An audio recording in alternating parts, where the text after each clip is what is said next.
We are back on the Rational Boomer podcast. Hopefully, your day's going well. It's Saturday. Ed is here with us again. It's great to have Ed back. It's great to get the insights and perspectives of an older man, a man Yeah. older than I. And I don't get that opportunity too often to say that on the show. So I'm going to jump on that shit when I get it. So Well, welcome, God, Ed. God and I were in the same class, so Yeah. we went to school together. He did better than me, I must admit. And he won best hair too, I think, That's right. in that Yeah. year. hmm Believe it or Exactly. not, in junior high school, I did win best hair. So that was weird. How That did was that weird. how did that play out? Um, it's funny. I talk to you once a week or maybe once every 2 weeks, and there is so much shit that happened leading up to our talking. It's impossible to decide where to start. I mean, we had the State of the Union, which was an absolute shit show. You had to be cringing in your seat as you sat focused on this. I'm sure you sat and watched the whole thing, right? I skipped it. Good boy. I knew that everything that he had to say would be number one a lie, which it was, and that I would also get it parceled out to me over time, from other feeds and so forth. And I can't stand to sit and listen to that mother talk. I just can't. It's an insult to my intelligence and to anyone else. And if they don't realize that, then they're too stupid to know it. Yeah, you know what I found the most disconcerting about this? What Donald Trump did up there, the lies he told, that didn't surprise me. I mean, it was nothing new. It was the same old shit. It was like every other fucking campaign rally. What really upsets me more than anything is two things. The Republicans in that audience that know he's lying, standing up, cheering, yelling and screaming and calling out for USA, USA. They know better, but they're so fucking complicit and such sycophants, they'll cheer to anything. And that maddens me that we have people in our Congress that are that weak. Yeah, and it goes beyond weak. They're also cowards. They know he's lying. They know that everything he's doing is bad for the country, but they're afraid to raise their voice because they know he will get on Truth Social and send out a meme of some sort about them, or he will call them out, and of course then they will be primaried, they will be dispensed with. But at some point, have you no moral courage? When you run for office, there is a certain expectation that you will come with good motives to serve all your constituents and that you will do to the best of your ability the best you can. You don't run to be a toady. You don't run to just support a party or a particular person. You're supposed to be running for the good of the country because you think you have something to offer. That's why you should run. Unfortunately, since Newt Gingrich started picking out all of the good people, what we have is nothing but toadies, sycophants, and idiots, on the Republican side, and some Democrats too. I must say, there's 10 of them at least who voted to censure Al Green for sounding the truth and being escorted out. 10 Democrats voted to censure this man. I want to know who Look, these people are. I want to well, know why the people who voted them would not immediately recall them or at least get primary candidates against them. well, I'll tell you who they are, and I'll repeat it as many times as I can over the next year and a half. Um, but there was really only one hero, one person you could really be proud of in that State of the Union speech, and that was Representative Al Green of Texas. He stood up and he said something just outrageous. He says, "You don't have a mandate to cut Medicaid." And they told him to sit down or they'd call the sergeant of arms. He said it again. He said, "I'm going to get the sergeant of arms. They're going to haul you out of here." So he says it again, and they do haul him out of there.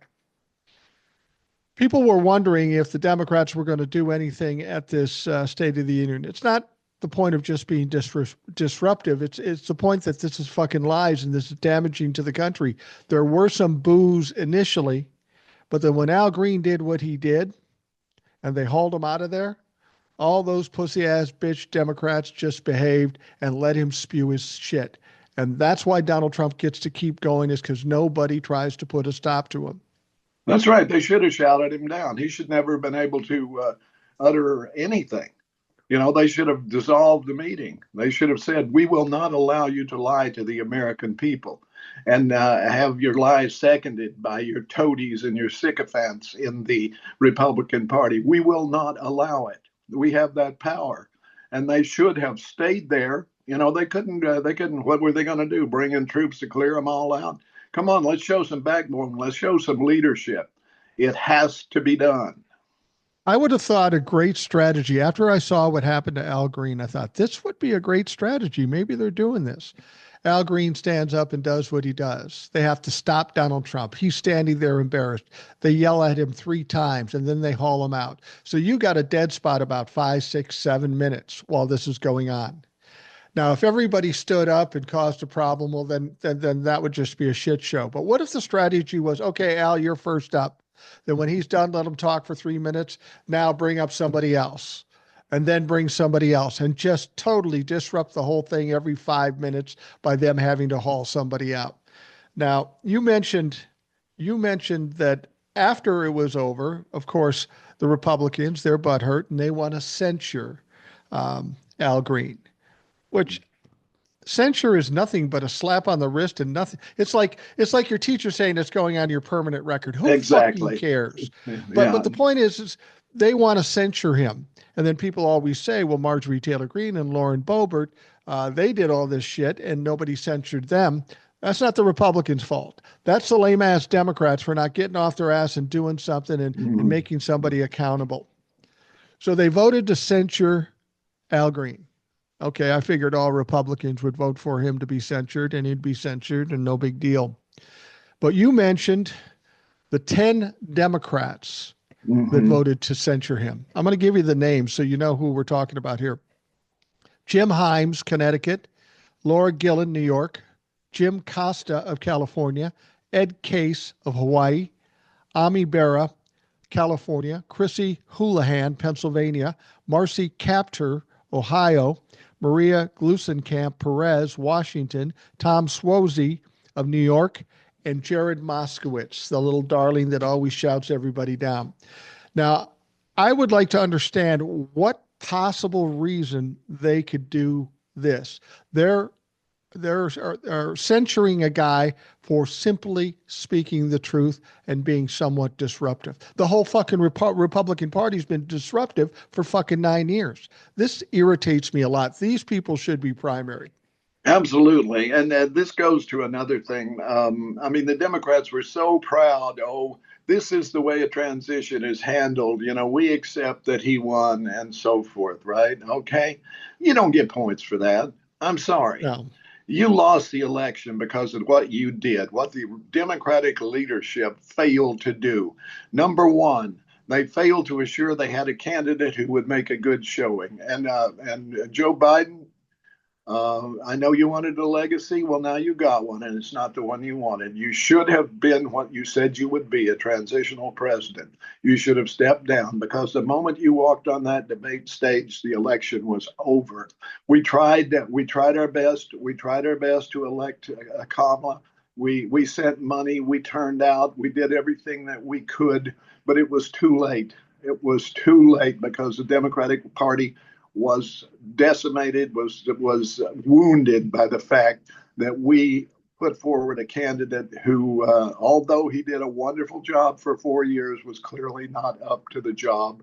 And he should have bowed out, or he should have been encouraged to bow out way before the middle of the damn summer, or actually it was past the middle of the damn summer. No, that's when the election was lost. And a lot of Democrats felt like that Kamala was forced upon them. She would not have been their first choice. She was not the first choice for vice president. There were people that they would have rallied behind, I think. And Joe never was able, the Democrats in general, and Joe specifically, was never able to articulate what he was doing. And he did not listen. I mean, they should have done something with the border far earlier than they did. So many mistakes were made. I personally don't have a problem with immigrants, none. Let them No, all I in. don't either. We got work for them because the work won't get done. Right now, there are farmers in Kansas who voted for Trump screaming because all of their field hands disappeared and they can't bring in the wheat or the other crops or deal with the farm work that they need to do. They'll go bankrupt. The corporate farms will take the land and they will raise prices again, even higher than they were before. So, yeah, Democrats have a lot to answer for. And right now, unfortunately, what I see happening is they're jockeying for position for next time, but there may not be a next time because they weren't unified when they should have been, and they didn't do the right thing when they should have. I want to say this about Joe Biden. Joe Biden made some mistakes, but as president, he did a pretty good job given the pushback he had from the Republican Party. Joe Mm-hmm. Biden was a good president. He Yes, said he he would be a was. transition. He said he should have been he was going to be a transitional president. Where his mistake was is saying, no, I'm going to go against Donald Trump. He should Mm-hmm. have stuck with his first plan and not gone into the next one. Whether he was not in condition or not, he was just too old to be running this thing. I will say this about the debate thing. Everybody points at the debate as the end of Joe Biden, and it was. It was. But if you'll remember, even closer to the election, Donald Trump had a horrible debate too, but he won. The difference was the Democrats. Because when Joe Biden had a bad debate and the Republicans screamed about it, it's the Democrats that went after Joe Biden. They're Yeah. the ones that sunk Joe Biden and put us in a situation where we had to pull somebody in at the last minute. And then we had part of the contingent in the Democratic Party that didn't like Kamala, like Pelosi, like Schumer, like Hakeem Jeffries. So they weren't even unified as a political party behind this person. From start to finish, the Democrats have fucked this up. We were up against the worst presidential candidate in history, and they still fucked it up. And this is why I'm angry with Democrats. And so am I. And let me clarify. I do I do have problems with the way Joe was treated after the debate. But the fact is, he shouldn't have been in a debate. This is the problem. But they were going to turn against him. They should have done it before um, his second term, or his when he decided to run again. They should have said no. No, this is Yeah. not a good idea. And I think if they had gone to him as a united front, he would have accepted, okay, this is my legacy. I got us out of troubled economic times. I helped people out. I got infrastructure started. And I did a lot of really good things. And that's my legacy. Now we'll live with that. Now let's find the candidate that can defeat Donald Trump. And it should have been a slam dunk, let's face it. Now, the other thing I will say that I think nobody really took into account was that the entire media had been compromised, except for MSNBC. They were allowed to continue because, quite frankly, the oligarchs thought nobody was watching it that mattered, that it Yeah. didn't have the reach, and that way they could look to be even-handed because they had this kind of anti-Fox News, totally liberal channel.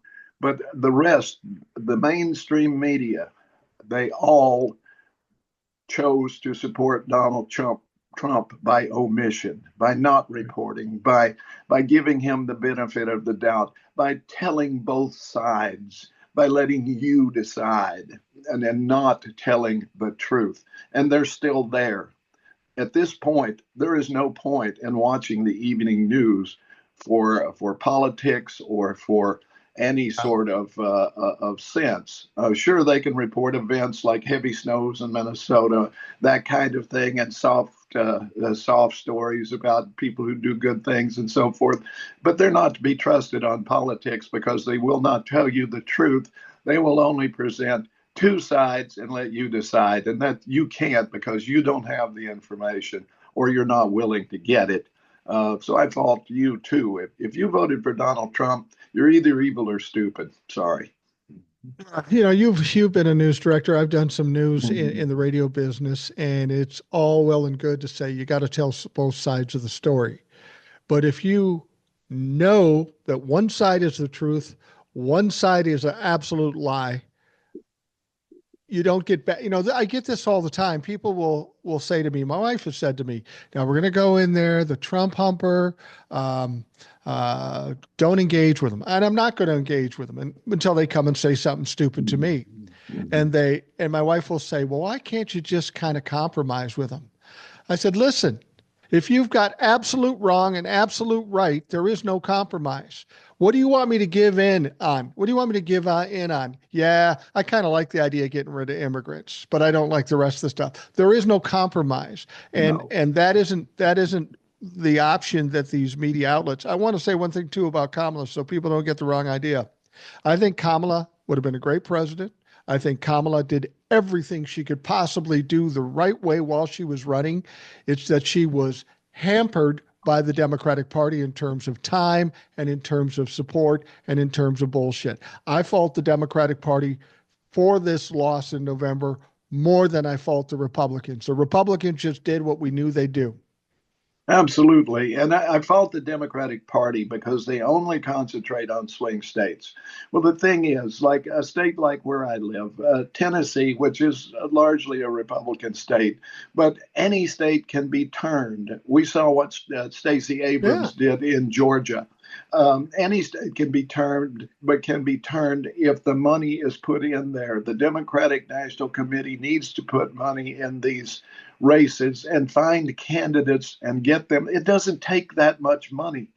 For example, Diane Harshbarger, my current representative, who is a waste of space, she is an empty gown or whatever. She sits there, she votes how they tell her to vote, and that's it. Okay. But she ran 3 commercials the first time she ran. One she didn't even appear in. It was the cross with some words underneath it and some music and her name running for House. Okay, that was one of them. Another one, they showed her putting a shotgun over her shoulder to go out hunting. She's one that's never fired a shotgun in her life. And the last one was that she loved Donald Trump. That's how she got elected. It didn't take that much money. It was 3 commercials, right? Somebody could have blown her out of the water with just a little money, just a little bit. That's all it would have taken from the National Committee, and she would have been done.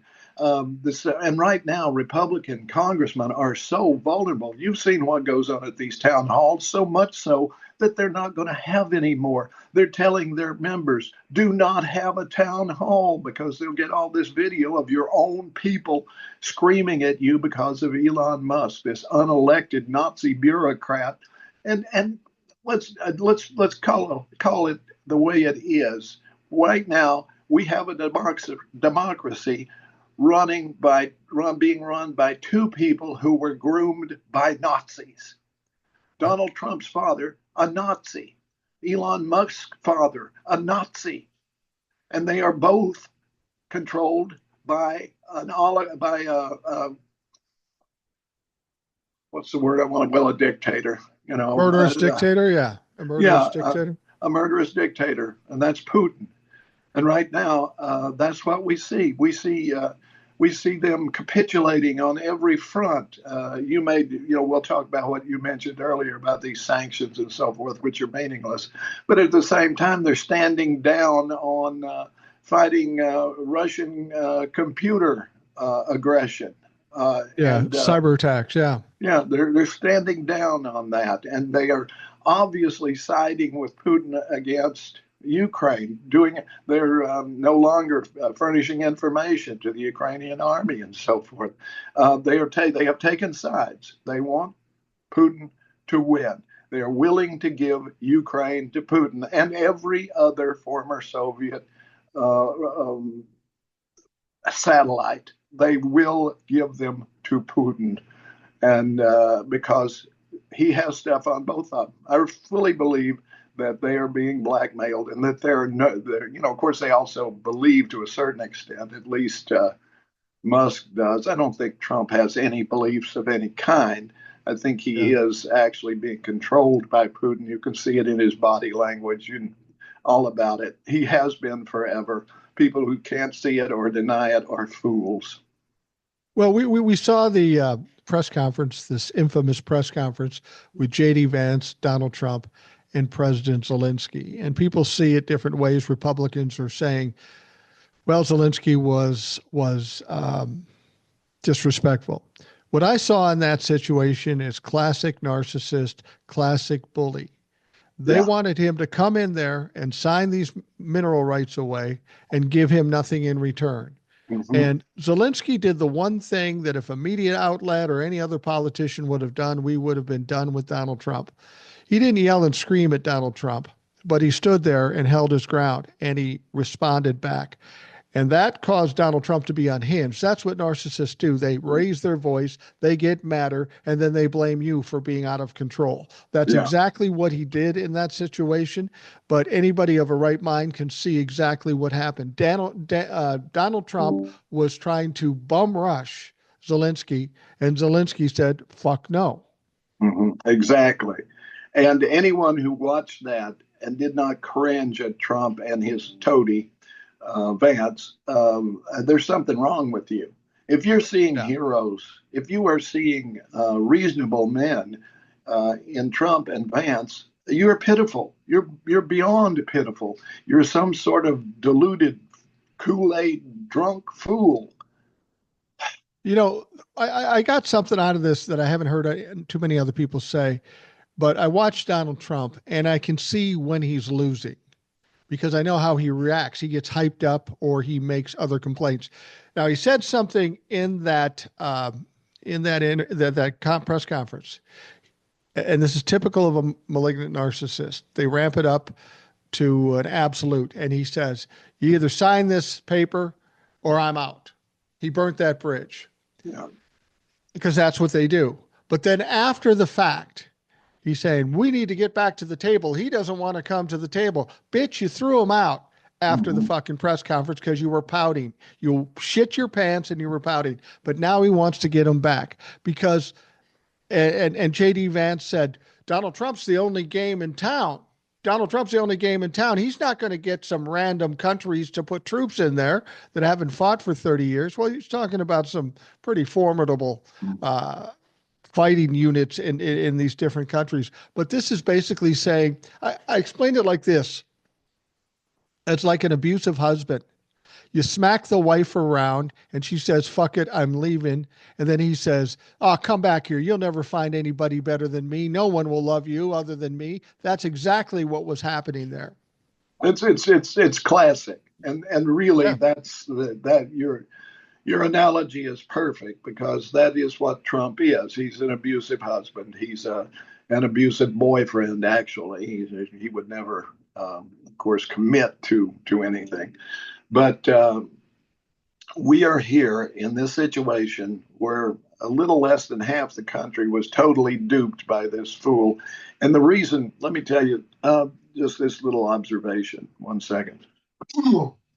There's a local Facebook page. It has the name of the town in it, but I know who runs it, who established it, is kind of a shady lawyer. Okay, and she established it basically to drum up business and so forth. But anyway, it's kind of taken on a life of its own now, and it's kind of it's a site for right wing tools. You know, people do put stuff up there about I'm having a yard sale, that kind of thing, right? But Yeah. somebody yesterday said we need a Doge for the county. Uh, and I'm not even going to say the name of the county because I'm trying to not say exactly where I am at this point. But and people started chiming in. Yeah. We need that. We need that because of all the waste and fraud. There is none. Because there's no money. I mean, this town, like many towns, years ago, all of the local businesses dried up because they let Walmart and Kmart come to town. So all the tax money that used to come from those Main Street businesses and fueled quite a prosperous little town when I was a kid now goes out of town. It goes to Walmart. It goes to, well, Kmart's gone now, but it goes to Walmart and a few other, and a lot of fast food places and so forth that replace local restaurants and so forth. So the town does not have a spending problem. The town has a revenue problem. They have no tax base. All they have is property taxes, and they enacted a personal property tax. They call it a wheel tax, but it's basically a tax on your car, right? And that's that's where they get the money from. The rest comes from guess where? It comes from you, Mike, and it comes from Yeah. people in California and people in New York. It comes from your tax money. They don't know that. They think they're paying outrageous taxes. They're paying almost nothing. Um, they don't understand why if they live in the city they have to pay county taxes because I don't know, the town is in the county, and that once you cross the city line, the roads don't stop; they have to be paid for. So you're using the roads, and so the water treatment and everything else. They don't understand how things are funded. They think salaries are exorbitant. They're not.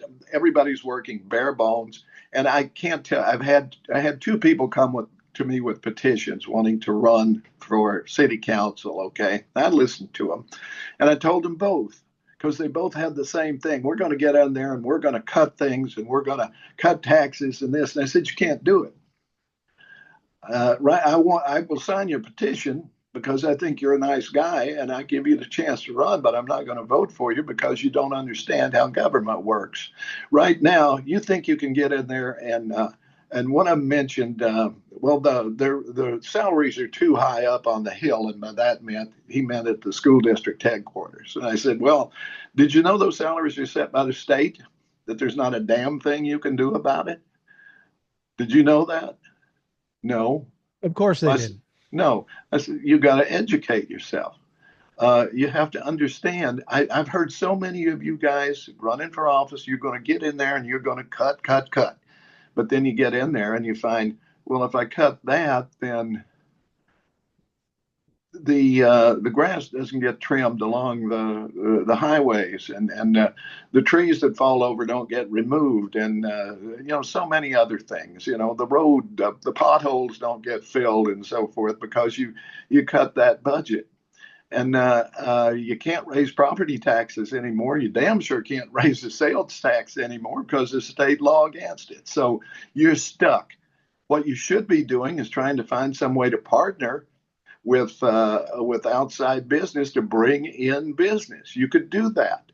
If you either hired someone or became an advocate yourself to bring in businesses that would create a new tax base. But what do you do? You try to keep them out. So because you're afraid they'll compete with you, or Walmart tells you to keep them out, or they'll raise prices. There's so many things that goes on that they don't understand. But yet the idiot that put up that thing, we need a Doge for the county. I bet 99% of the people responded to that. And there were a lot of responses. We're going, oh yeah, that's what we need. We need to do that, and they just do not understand. No, they don't. It seems like our politics have gotten so unserious and so many uneducated people are running our politics, Congress, local politics. The way I look at it right now is I remember being in the 80s, okay, and I was in my 20s, and I'd go into a bar and a bunch of drunk guys would be uh, talking about politics, and they go, "I cut this, and they're making too much money, and we'll go to war with them. We'll pressure them." Those are the motherfuckers that are running Congress right now. It Those is. unserious, drunk, stupid motherfuckers. Yeah, and like now they're cutting, they're saying, well, we're going to cut 80,000 jobs from the VA. My brother uses the VA a lot for medical care and so forth. I Yeah. mean, he pays. I mean, he has insurance besides the VA. He just chooses to go there. I recently had to drive him 60 miles. Well, he goes 45 miles in one direction for his VA appointments, and they wanted him to do a scan, but they no longer had the people to do that. Now they had them last year, but they didn't have them this year. So he had to drive home here. That's 45 miles up and back. That's 90 miles. And then I had to drive him 120 miles to a major city and back so he could get that scan that he could have gotten in one trip last year. Now, if he goes, he never sees a doctor. He sees either a nurse practitioner or a PA. and fewer and fewer of those. And it was all touted under the idea that because there were so many long waits, they were going to be able. They would allow the VA to send people to outside sources and pay for it. Well, what they're really doing is just letting the people go, and they'll say, well, you can get an appointment for this in the private sector, and they'll send them out or to a non-VA hospital and so forth. But the wait is twice as long as it used to be. And if you take 80,000 people out of it, what do you think that's going to do? Number one, they're already closing. I just saw they closed a major venue in Nashville dedicated to veterans. Right now, if you're a veteran, you should be like me, wearing your uniform that you proudly wore in protest. And you should be telling them, we'll only take so much. We dedicated a certain portion of our lives to protecting this country. And in exchange for that, we didn't ask for much, just that you treat the conditions that we developed when we were soldiers. Some took bullets, some were injured in other ways. Some were damaged by toxic materials like Agent Orange and burn pits and so forth that they should have known about years ago. But the fact is, they just didn't give a damn, because to the military brass, a soldier and a bullet are the same. They're both expendable.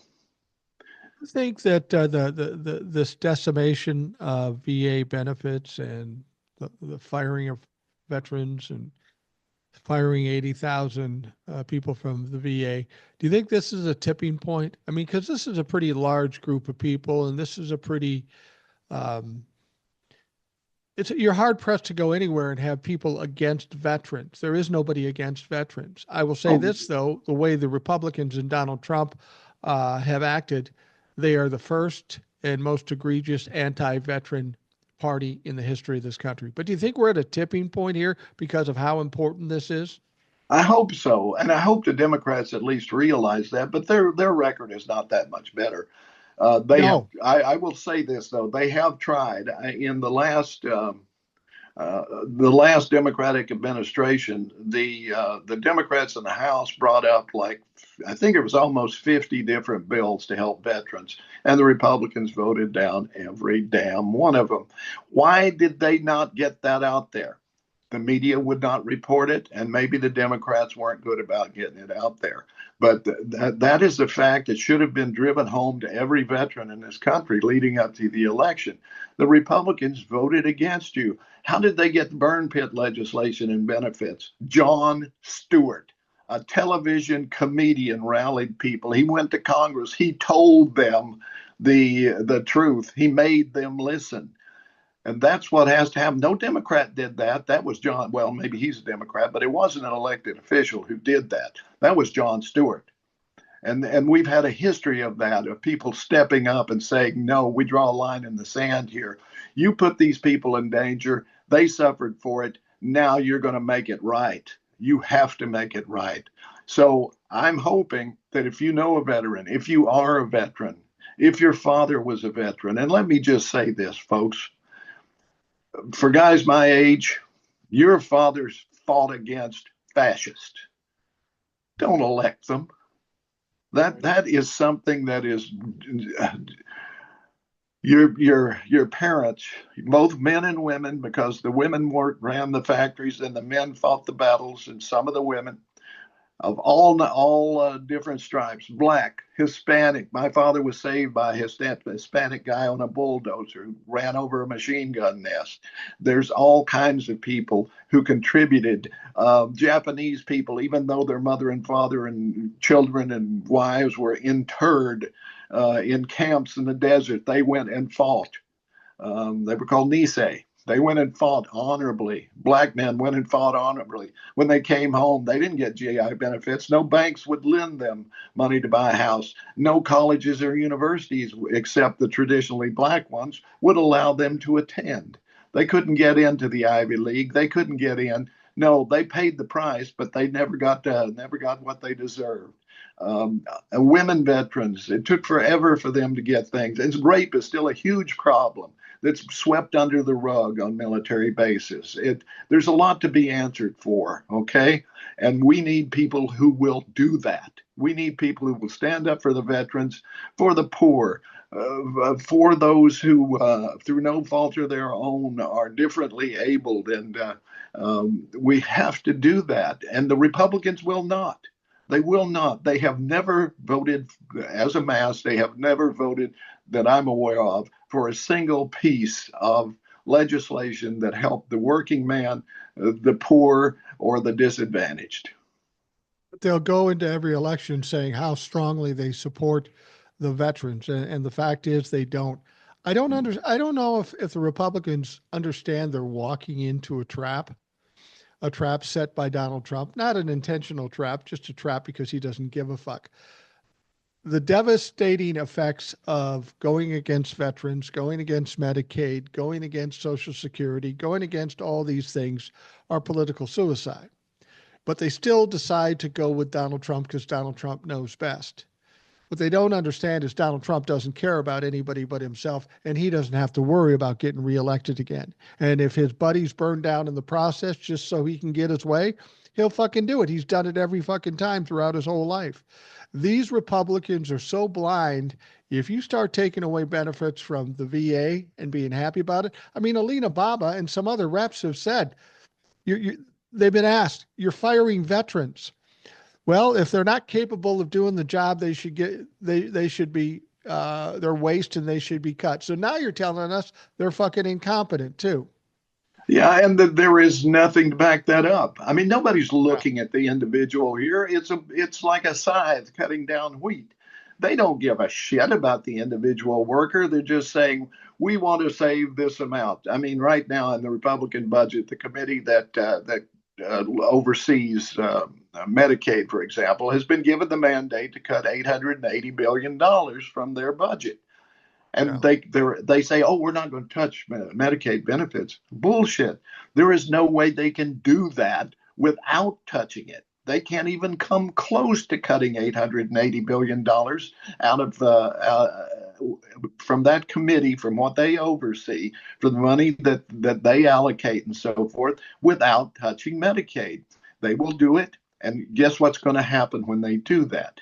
When they do that, a lot of people will die. They won't be able to see a doctor, which many of them can't right now for a number of reasons that we can go into some other time, which has to do with the availability, the way that has been done. But you will see rural hospitals continue to close, and there have been many. I don't have the exact figure in front of me, but you'd be surprised at how many hundreds of rural hospitals have closed. You will also see the elderly people being wheeled out to the curb and left there as they close the nursing home. And they have to, you're going to have to bring mama and daddy into your house, into your double wide, wherever. Mom and daddy that are right now over there in the nursing home that you go see once a month, you're going to have to bring them home. And you're going to have to get a medical bed. And you're going to have to empty the bedpans because you're not going to be able. Uncle Sugar's not going to be picking up the money anymore. They're not going to be the cost. I mean, they're not going to be doing that. All of those nursing homes, they will close because they're a business. They're not a charity. They're there. And if they don't get the money, they can't pay their workers. They can't pay for the food. They can't pay for heat and light and everything. They'll close their doors. They'll send everybody home. And I don't know what's going to happen to those people because many of them have no one left. Right. Many of those people in nursing homes have been there for several years. Their relatives are gone, maybe don't even live in the same state. What happens to those people? I think Republicans, they're short-sighted and they're under the mistaken concept that, well, they're old, they're weak, they're sick, or the kids are young. They won't vote for us, but they probably wouldn't vote for us anyway. But here's the thing. It's like what you said. All these people have kids and they care about those people and they have grandkids. This is going to cause quite an upheaval amongst the younger people. And that's where we're headed in this country. In 2028, we're going to have millennials and Gen Zs voting the most, more than anybody else in the country, even beyond the baby boomers. This is going to have a backlash to the younger people because they're, like you said, going to be given the task to taking care of their elderly folks or their sick folks. And they're not going to like this shit. And the No. politicians are going to pay the price, and the Republicans, for whatever reason, Donald Trump doesn't care what happens tomorrow. The Republicans who follow Donald Trump should be smarter than that and understand what the possibilities are down the road. Yeah, and Donald Trump and Musk too are driven by one thing, and that is a lust for power. It can't be money. They have more money. Even Trump, who's a fake billionaire, they all have more money than they will ever be able to spend. Musk went out and Right. bought Twitter because he knew that even if he lost every penny on Twitter, that it wouldn't affect him. He'd still be miraculously wealthy. Yeah. And there he wouldn't be hurting for food. He wouldn't be able to. There would be. He wouldn't change his lifestyle in the least. So when you allow that much accumulation of capital, which is immoral, by the way, and also anti-biblical, uh, the lust for money. I mean that's what it comes down to, right? It's one of the biggies. But anyway, that aside, because I don't want to use religious arguments because I think they're usually specious. But anyway, um, this is the thing. They don't. At this point, Donald Trump has at most 4 or 5 years to live. Um, Maybe. Yeah. Maybe he might not even make it that far. So it's not about money, it's about power. It's being able to make other people kneel before him. And that is all it's about. Same for Musk. I mean, I don't remember the guy's name. Rob is his first name, but they were in business together, and he eventually fired Musk and threw him out because he thought he was basically screwing the business. He says that's it. That's all it is. And he said when Musk gave that Nazi salute, it absolutely was a Nazi salute, but No question. he was wanting people to give it back. That was what he was looking for. That was the buzz he was going for, was to give that salute and have everybody in the audience echo it, because that would mean that they were his minions. And that's still the case. But jumping back just a bit, they are not looking at the individual. They are not saying that, okay, well, this VA person in the VA, they did a really good job. Look, here is their employee report. They didn't miss any days. They did exemplary. They worked overtime when it was needed and so forth. They solved problems. They're not looking at that. They are just a number to be cut to meet that quota that they want to, quote, save, which is not a savings if you are inhibiting the institution from doing its basic job. Then that's just stupid. It's funny when I look at Elon Musk and I look at his career and how he got to where he is. He is basically a younger Donald Trump. He Yeah. got his money from dad. He Mm-hmm. bought a bunch of stuff, claimed credit for it, and he's crashed just about everything he's done. Tesla, there's a huge boycott on Tesla, and they're fucking losing money hand over fist. He Yep. has this space company, and the second rocket in a row that he set off just yesterday blew up in the fucking air. He is so. When I listen to Elon Musk talk, I'm thinking, how do people think this guy's intelligent? He's very scattered in the way he talks. He has trouble picking out the words to say what he tries to mean. I don't even know that he knows what he means. He's No. just he, he's like a lot of people in this world that somehow luck into some success in business and they get a bunch of money. And it can happen on a local level. It can happen to Elon Musk. And just by virtue of them having money, they gain credibility. The difference between being crazy and being a genius is directly proportional to the amount of money you have in the fucking bank. That's Yeah. that's And just the way I see it. yeah, and this guy has what, 6 kids from, or 13 kids from 6 different 13 kids. women, from something like that, and he never sees any of them except his mini me that he carries around like a doll to exploit, and forgets, Yeah. and who's coming along behind him, and he just walks away. This kind of thing. He is a rude, crude, and look, what does he spend his money on? Cosmetic surgery. getting hair Ketamine. plugs. Yeah, all of that kind of stuff. He is just a waste of space and time. And once again, this is the biggest argument ever. Trump and Musk and really all the oligarchs are the biggest arguments ever for um, the sin, the evil of accumulating too much money. Now, that wasn't a problem before Ronald Reagan because we taxed at such a rate that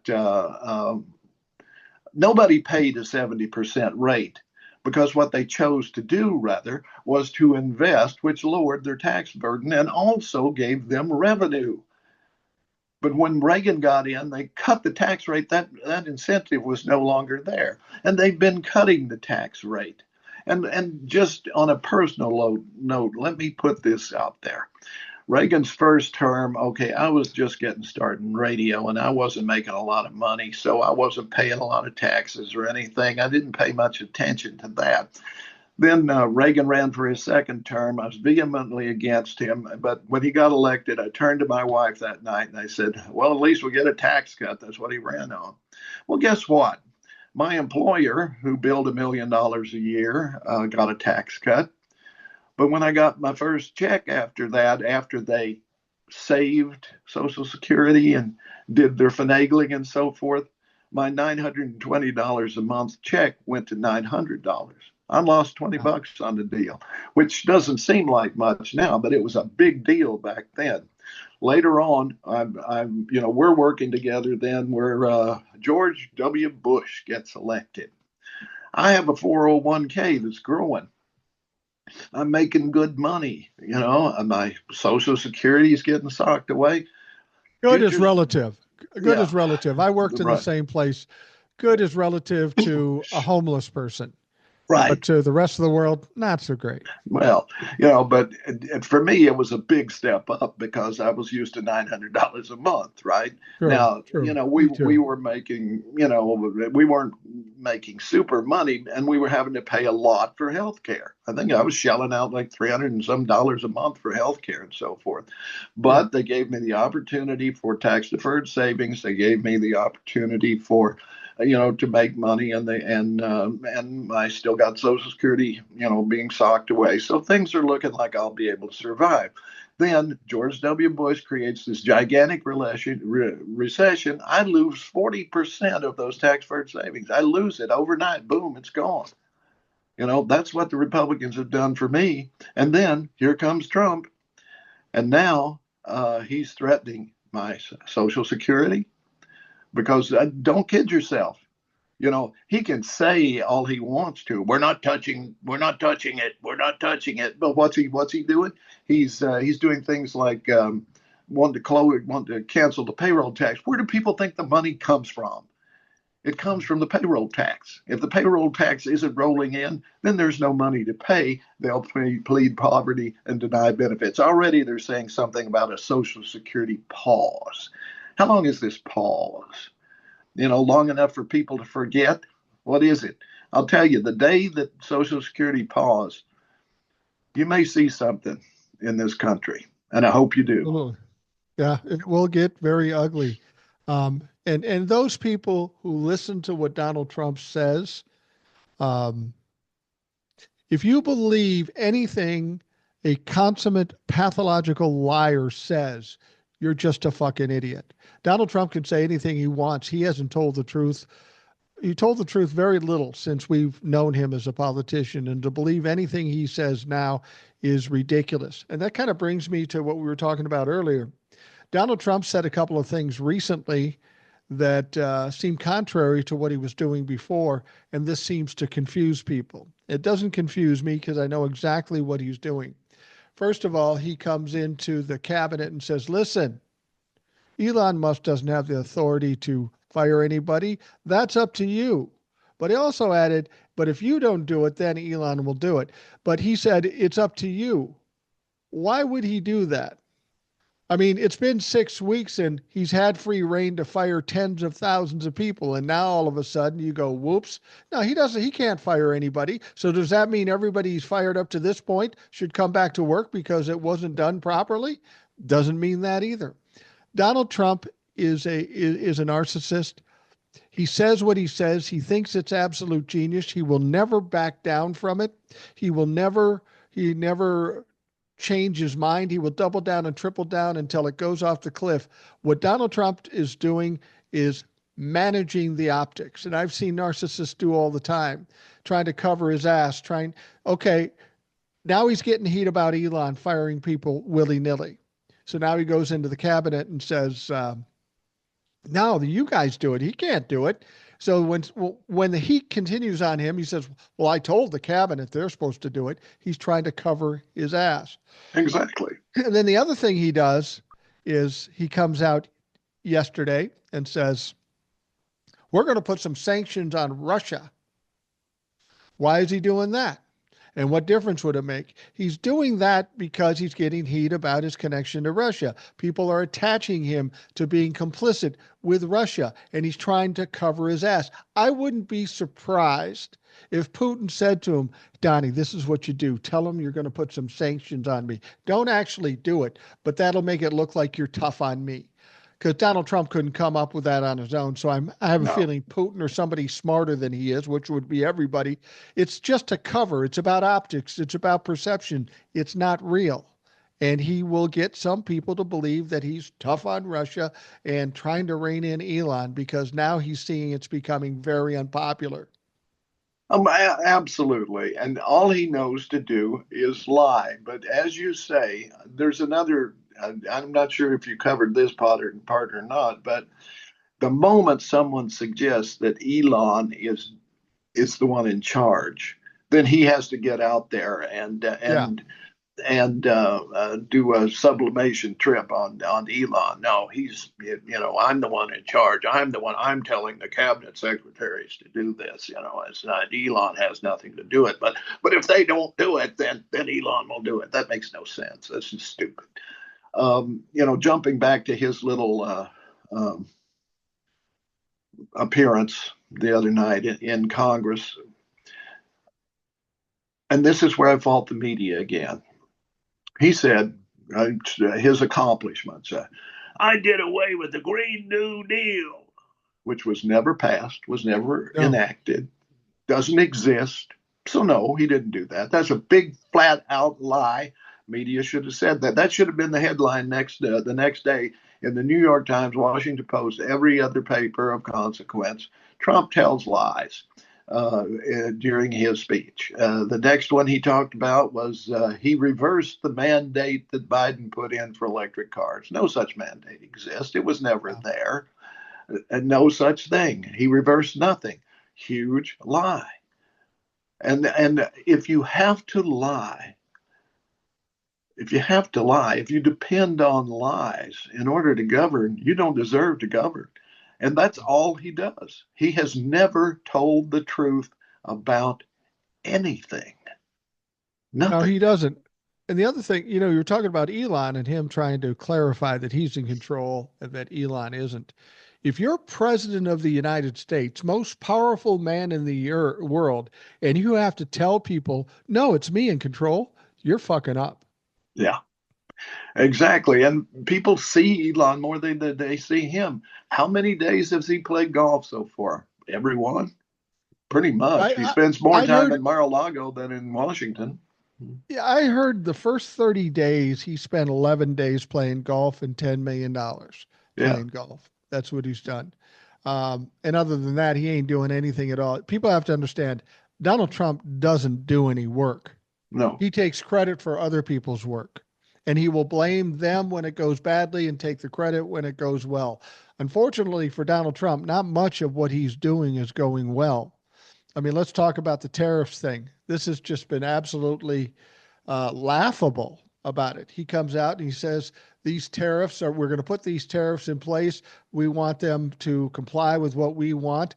Tariffs are great for this country. It'll make us trillions of dollars. It will lower prices. That's what he says. So he walks up to the day when the tariffs are going to go into effect and he pauses them. Mm-hmm. Well, why would you pause them if they're going to be good for us? You pause them. And then he gets heat for that. So he comes up to the next deadline and he says, The tariffs are definitely going on. There's nothing they can do to stop it. The moment they start talking about it, the stock market starts to drop. The next day, when they go into effect, allegedly, they drop like a rock by 1,300 points. We haven't seen a big drop like that in the stock market since last time Donald Trump was president. Yeah. That's when we saw it last time. And so then all of a sudden he goes, okay, I'm going to take it off Mexico and I'm going to take it off of automotive. And then later in the day, he says, we'll take it off all of them and we'll put a pause on everything. But Canada, they're fucking pissed because they say, fuck you, we're still doing this. We're getting rid of all the alcohol, which has got to be tough for your state and Kentucky. Yeah. Mm-hmm. I mean, they're not tariffing that shit. They're taking them off the shelf and they're not buying them. We'll see how Tennessee and Kentucky like that shit. They'll hate it. That's for sure. It's a big deal. The other thing, of course, is they're cutting power to states. Canada is not going to be, some of the provinces aren't going to be sending electricity to the United States anymore. There's many things they can do, and all of this is going to hurt us. It definitely hurt my tax deferred savings. I took some steps knowing that it was coming, but it still hurts, and it will hurt everyone over the long haul. But this just, what I was talking about before, every time there's a Republican administration, I suffer economically. And that is why I am not a Republican.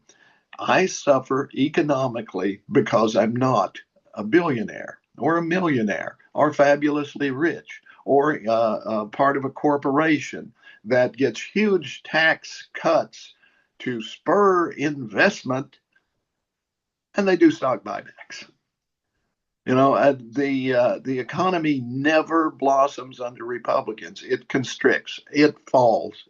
That's what happens. It's there. Go look it up. Go look it up. Every time. I'm talking about the tariffs here, and I just want to bring up something because this just came up in the news, and this shows how silly, unserious, and flat out stupid Donald Trump is. He's paused the tariffs twice on Canada and Mexico. China's still in effect. Yeah. And we can talk about that in a minute because that's going to come down hard on fucking farmers. It did before and it will this time. But let's talk about Canada and Mexico. So he pulls back the tariffs, all right? And Canada says, fuck it, we can't trust you. We don't know what's what. We're not going to wait another 30 days, this uncertainty. This is what we're doing. And Donald Trump, how does he respond? How do you think he responds to that? Oh, well, I'm putting them back in. Kind of. This is the news that just came out today. A day after offering Canada a 1-month reprieve on punishing nearly across the board 25% tariffs, President Donald Trump has threatened new tariffs as soon as Friday on Canadian lumber and dairy products. Now, wait, Canada has been ripping us off for years on lumber and our dairy products, Trump said in an Oval Office address Friday, citing Canada's roughly 250% tariff on U.S. dairy exports to the country. Trump said America would match those tariffs dollar for dollar. Now, here's the thing. This is how Donald Trump does business. I'm going to threaten you. And if you don't take that, I'm going to threaten you harder.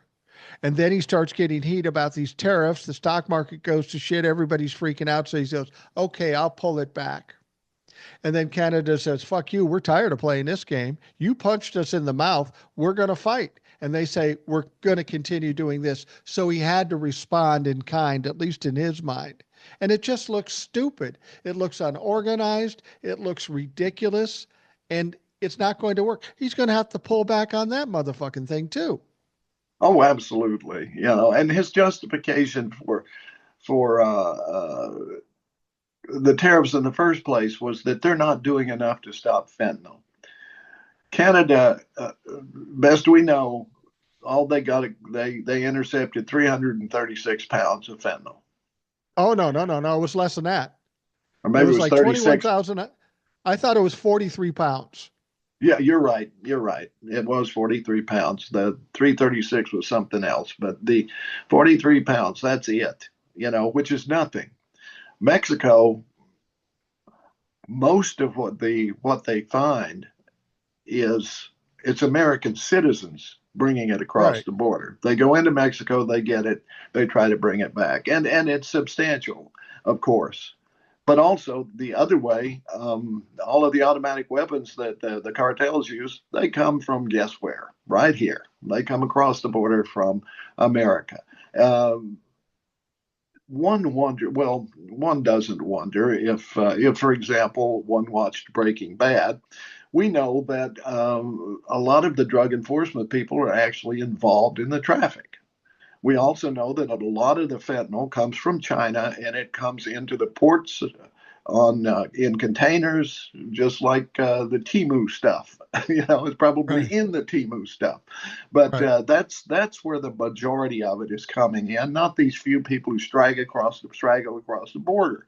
It's coming in the container ships because they can't check them all, or they choose not to check them all, because really. Um, a lot of the drug trafficking is done at such a high order. It's in the corporations. It's not the street traffic people. It's a big time drug importing, and in lots of corporations that do importing. It's just part of it. People have to understand when he talks about fentanyl, that's just the trigger he sees that's the worst thing that most people would agree on. He's Yeah, doing this to do whatever he wants to do. If not fentanyl, he'd come up with some other reason. sure. He said it in the State of the Union. You're bringing people across the border that are from insane asylums and murderers and rapists, which has been All lies, categorically proven not to be true. More Americans commit crimes than illegal immigrants. far more. Not to say that we like illegal immigrants.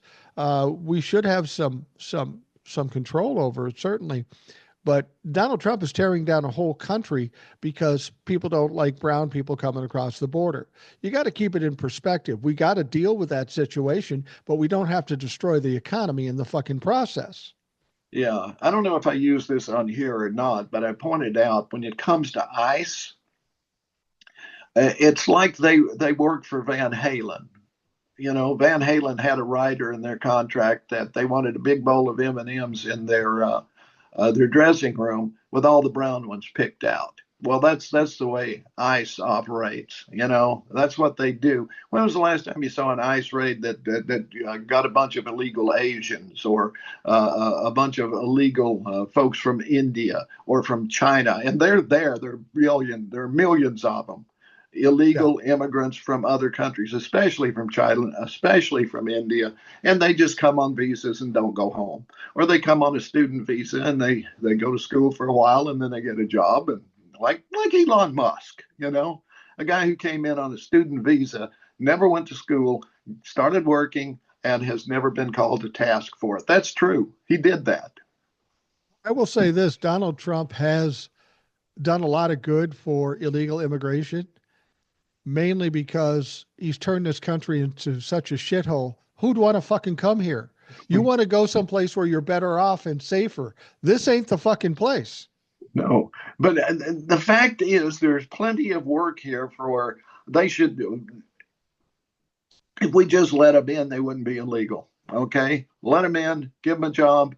They'll be so appreciative. They will make great citizens. How do I know that? Because they do anyway. Yeah. You know, there's a story out right now, and because you spent some time in military intelligence, I'm curious as to how you feel about this. Donald Trump is pulling away or suggesting he's going to pull away military intelligence from Ukraine, amongst other things. And this is just revenge for Zelensky not capitulating to him when he was going to sign those mineral rights.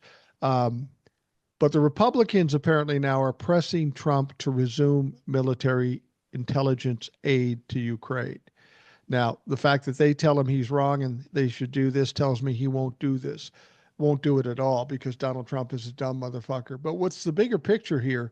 And I wonder from your perspective what you think about this.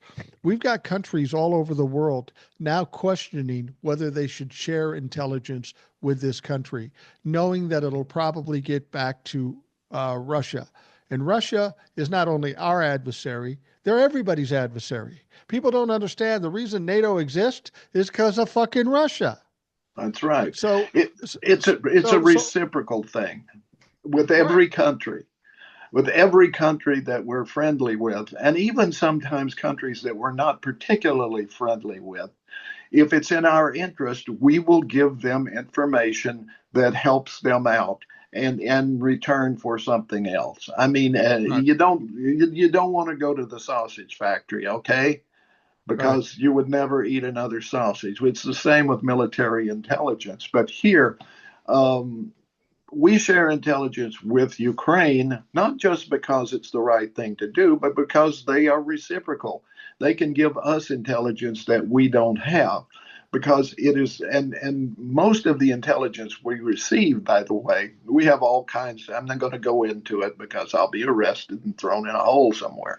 But I'm not going to tell you everything I know. But I do know this: that a goodly portion, and I don't think this is any secret, of the intelligence we received are by foreign people that we have turned, people that are still in these countries that by some way or other, either paying them or doing something for them, that we have turned them and that they are giving us intelligence.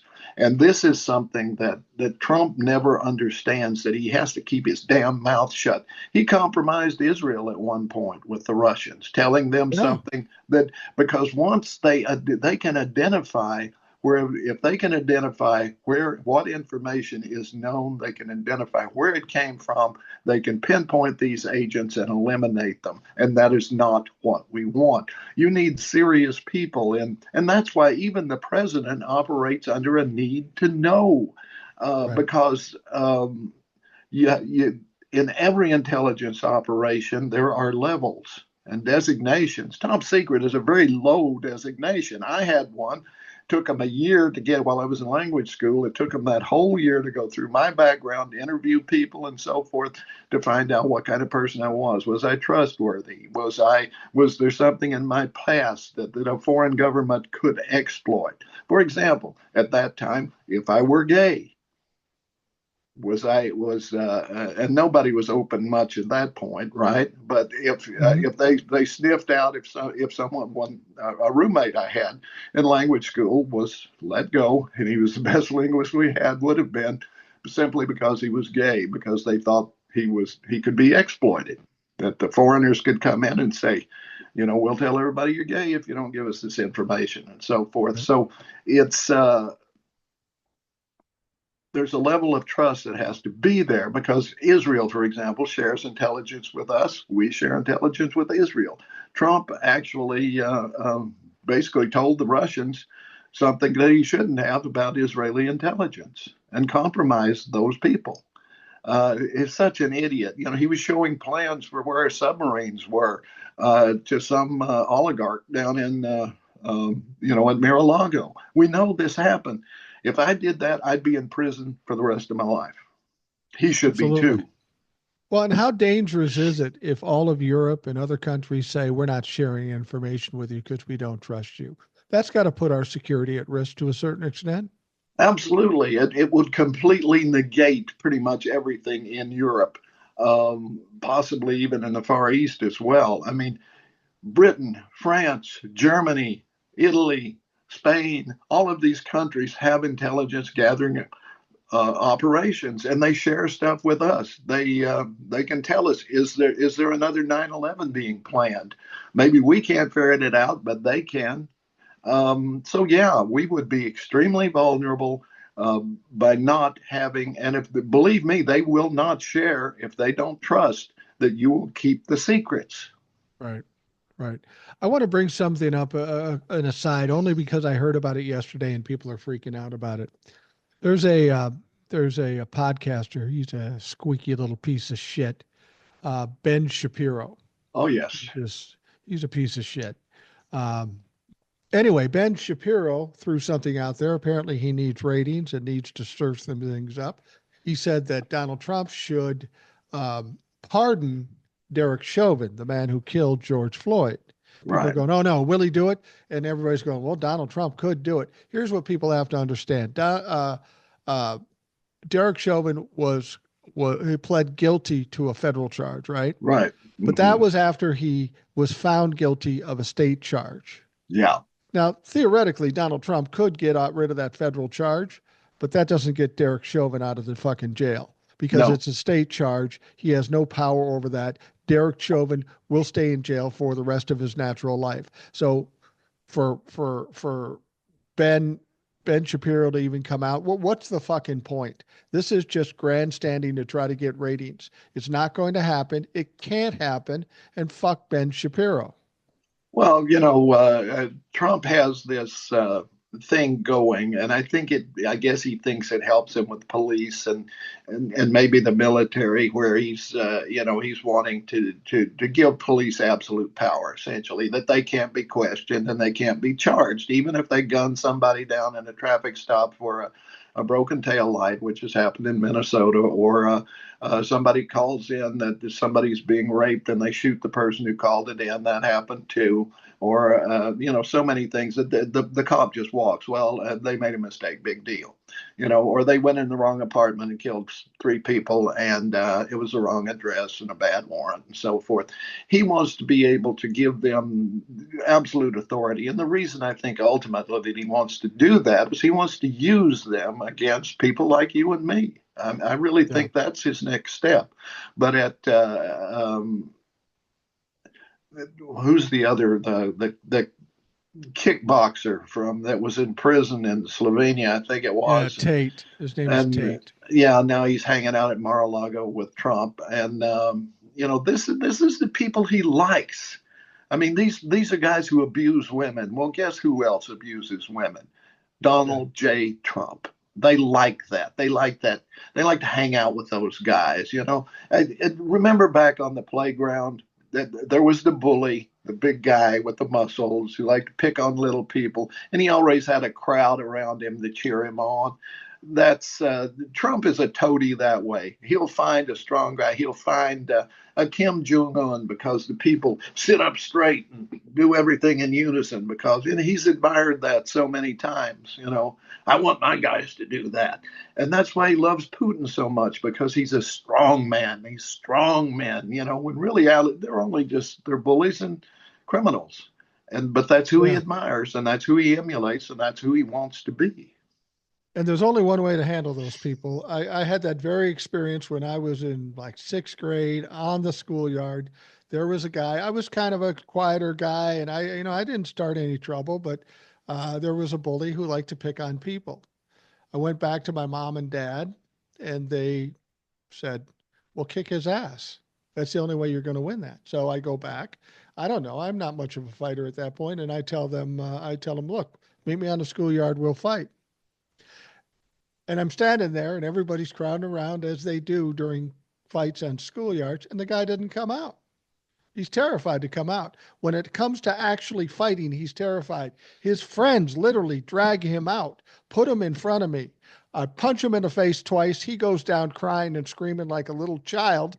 And this guy walks around with his head bowed for the rest of time, and I've got a fucking reputation now. That's how silly it is. These people will get strong in your face, but once you push back one way or another, they will cower because they truly are cowards. And this is what needs to be done to Donald Trump. It should have been done in 2015 when he decided to run. And if any media outlet had the decency and the intelligence to do that, we would have never had Donald Trump as president. You've let this bully run roughshod, and you do nothing to push him back. And that's why we have this fucking problem. Yeah, and why does the media not point out that? Let's talk about that meeting with Zelensky the other day. Yeah. Here they are saying you've got to kowtow and you've got to sign over these mental rights, or we're going to leave you. Right? How is that different from what he did the first time he was impeached? He called up Zelensky and said, "Well, we're going to pause the aid unless we're not going to give you aid Right. unless you give us dirt on Biden." That's what he said. That's why he was impeached. And the cowardly Republicans, of course, uh, would not vote him out. Mitch McConnell, I blame you. I blame all of them. Every Republican who voted not to impeach, and there were several who voted to impeach, Mitt Romney and others, and Liz Cheney and so forth, but not enough, not nearly enough to do it. This would all have gone away. there would have been a reasonable Republican candidate against a reasonable Democratic candidate, and they would have pushed Yeah. to cut entitlements. They would have done what they always do, try to cut taxes on rich people and so forth. But it wouldn't have been this batshit crazy cutting frenzy that's only going to damage it. And let me put this where it really belongs, okay, at the feet of Ronald Reagan. Do you remember when he gave that speech at the nine scariest words in the English language are I'm from the government and I'm here to help? That's what he Yeah. said, right?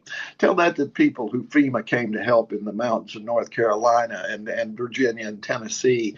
Tell it to people down in Florida who every year goes through over and over again these massive hurricanes inspired by climate change because no one will do anything about that. The people on the plains, the people in Tennessee who've been flooded because everything moved to the east, weather patterns and so forth, and the tornadoes and all of that. Tell the folks who FEMA came in, fed and housed and helped rebuild, tell them that the government is scary.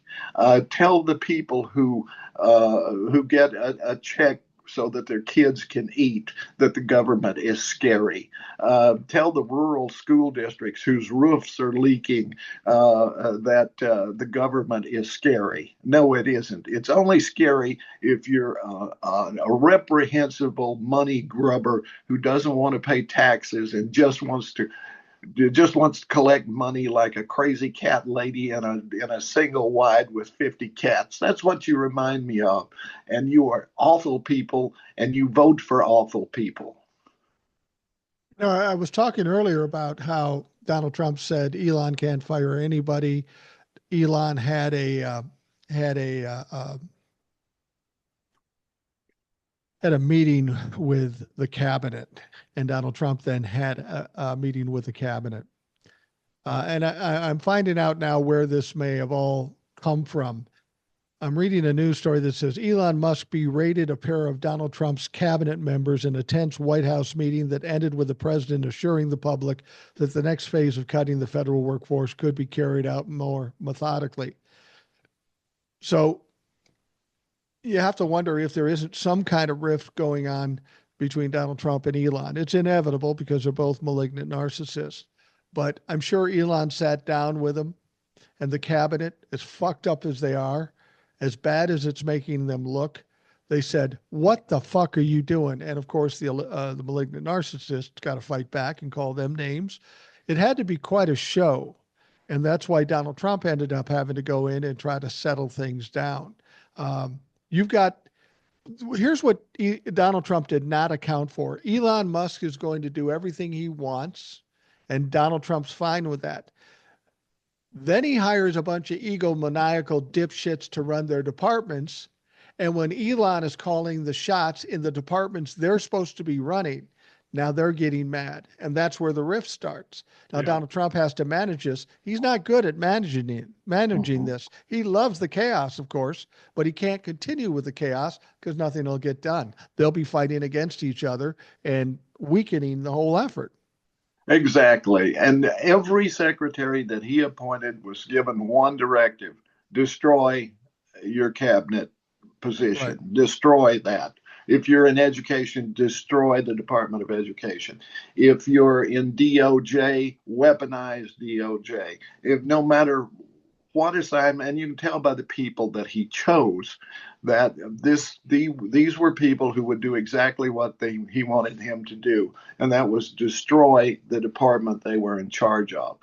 Pete Hegseth, he's the one who's pausing the intelligence community to fight from fighting back to cyber operations from Russia, or instigating cyber operations, which we have to do because they're after us. It's like they have guns and we lay ours down. That's exactly what's happening. Pete Hegseth should be in front of a firing squad for treason. So should Donald Trump. If you want to go by those old, um, the way we used to do it with traitors. Well, I think we should take note of this idea of aligning Donald Trump with Vladimir Putin in Russia and taking the side of Vladimir Putin in Russia. It seems to be taking hold, and that's why this whole intelligence thing. The Republicans, Donald Trump doesn't care, but the Republicans are realizing, yeah, we can't be the Russian party. So they're getting a little nervous about it. And they want to at least have them be less clumsy about being complicit with Russia. Um, Here's the problem. Here's the problem. Elon Musk walks in for a couple days, starts cutting everybody. But Kash Patel and Pete Hegseth, they got to walk in that office every day and look at those people in the face and answer questions and deal with shit. This is where the problem's coming in. Somebody from the outside doing whatever they want, and they have to come in and try to continue to run this organization and clean things up. And they don't like the pressure they're getting. So this is where the divide is happening, and this is where the argument is happening. Right, and you look at what Elon Musk is doing. Okay, he buys Twitter and he runs it into the ground. I haven't been on Twitter since he bought it. I don't know many people who are, quite frankly. Right. Tesla, he bought that. Right now, it's the stock is falling below the ground. Nobody's buying the damn things. They're sitting out in fields everywhere. Nobody in Europe, they're down like 45%. So maybe we're more than that now. I heard 60 in some places. Okay, everything he touches turns to shit because he's not an engineer. He's not a computer genius. He's nothing except a guy who had a lot of money from his dad and started buying shit up. He doesn't file patents on anything because he would have to admit who really invented it. So that's why his businesses don't file patents, because he doesn't invent anything. He doesn't innovate anything. What he does is come in, he buys a company, and he comes in and he fires half the people so he can make the others work twice as hard. But that doesn't work. It doesn't work. You don't get the job done because you can only work people so long. Or, that's the Bezos way with Amazon. He's working these people to death for very little money. And that's why they're going to unionize here, or they keep trying to. And hopefully they will. These billionaires have to be taken down. These corporations have to be broken up. No more consolidation. Break them all up, because that's the problem. People talk about free markets, free markets, free markets. You've heard that term all your life from conservatives. We believe in the free market, right? And then they eliminate competition, which is a huge part of the free market. No competition, no free market. Here's the fatal flaw of a malignant narcissist. Twitter was a viable platform, the biggest platform in the world. Tesla, I'm not a big fan of Tesla, but they aren't horrible cars. SpaceX, interesting idea. Yeah, they're ugly. They haven't changed their looks in all the years they've been in operation. There is one reason why these companies have been failing, and it's the one reason that will never be fixed. It's because of Elon Musk visibility and his personality and his behavior. But he's a malignant narcissist, so he will never change that. So it's inevitable. All these things will crash and burn and die, just like everything a malignant narcissist does. Speaking of crashing and burning, of course, we already talked about his last two rocket launches, and the last one was particularly dangerous. They had to it was like 9/11 all over again. They had to shut down flight paths because they were afraid planes would get hit by the debris. But also, his satellites are falling out of the sky at an alarming rate. Mostly they fall into the ocean or uninhabited places and so forth, but they are falling out of the sky because they're put up haphazardly, and they crash into each other and other things. But it's incompetence on parade in every one of his businesses. Yet he's going to be our savior. I think not. No, I think not. We're going to wrap things up here in a second, but I wanted to bring one thing up because it is the essence of fuck around and find out. What Donald Trump did to USAID is devastating to farmers. What the tariffs on China are going to be devastating to farmers, like they were the first time. China just said, "Fuck you, we're not buying soybeans," and we'd heard that before, and that fried a lot of farmers in this country. So now we're looking at Nebraska, which is a consistently red state. Big Trump humpers there. It's not just farmers in Nebraska. The whole fucking state is looking at bankruptcy. Yeah, Do these two people do months, these people 2 months realize away. they're in the find out mode and they make some changes in their thought process? I bet they don't. I bet they don't. And the thing is, I think Nebraska is probably a lot like here. You have these big farms. A lot of them are corporate owned, but some of the others are owned by individuals. But they're not as big as the corporate farms, but they're still substantial. But they signed contracts with USAID to provide this. Those contracts were canceled. Yeah. But so these guys had invested in growing those crops. They're going to lose all that. The crops will. Plus, the other thing that hit them, I saw an interview with a lady the other day talking about their farm, saying that all of her help's gone. They're in hiding. They went away. They were all Hispanic. They're afraid they'll be deported. They're not showing up. So they won't even be able to harvest it. And even if they could, they couldn't sell it. So yeah, it's going to. But when you have a country, when you have a state that is so dependent on agriculture, when that agriculture fails, all of the support things fail as well. Yeah. And people get laid off because there's just no money to pay them and so forth. And that's why Nebraska will default. It will be bankrupt in probably 2 months because they took really a triple hit. But it's going to, and it's not just them. Let me point this out too. Also, when a farmer does this, they operate on loans. Okay, they loan, they buy, they have the land, but they get loans to get the crop going, to buy the seed, to do gas, whatever they need to do, right? And then if Right. they won't be able to pay that, which means the banks will foreclose, they will take the land. This has happened before. Remember the Dust Bowl years? Yes, there was a climate crisis because there was a drought and so forth, right? But the banks foreclosed on the lands. That's why the Okies didn't leave because they thought they could do better in California. They left because they had nothing left. Their farm was taken away. They sent in guys with blue bulldozers to mow down the farmhouses and the barns and so forth. There was no place for them to live. So they piled in their trucks and they headed west, chased everywhere they went by crowds with torches and axe handles along the way. They were exploited. They were beaten until they finally got to California, where a lot of them starved to death. Thank God the Roosevelt administration came in and started to build camps and help them out somewhat. But read The Grapes of Wrath. Just go read it. You were supposed to read it in high school. You didn't. Your local school board banned it from school, but it's still out there. You can get a copy at any bookstore. You should read it to find out what exactly happens when the oligarchs take over, because that's what happened. That's what caused the Great Depression. It was all of the investments were paper fictions, and then the banks went after the real property, the land, and they took it and they made corporations to run them and so forth and freeze out the farmers. That's what's happening again in Nebraska. That's what's really happening. That's what it's all about. Is disenfranchise the small farmer or the medium-sized farmer, make it into a corporation that can raise prices as high as they want to. Just one last thing, an indirect effect on farmers. We talked about Canada and refusing to buy American alcohol.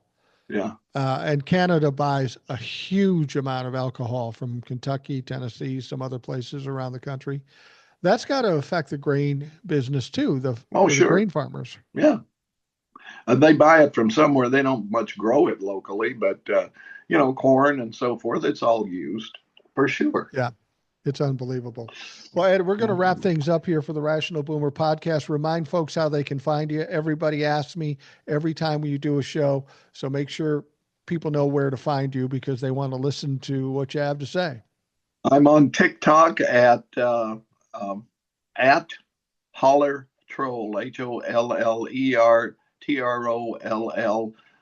Sometimes I use the title Reelin in the Years, REALIN apostrophe the years. But just add Holler Troll, that'll get you there. TikTok, same thing.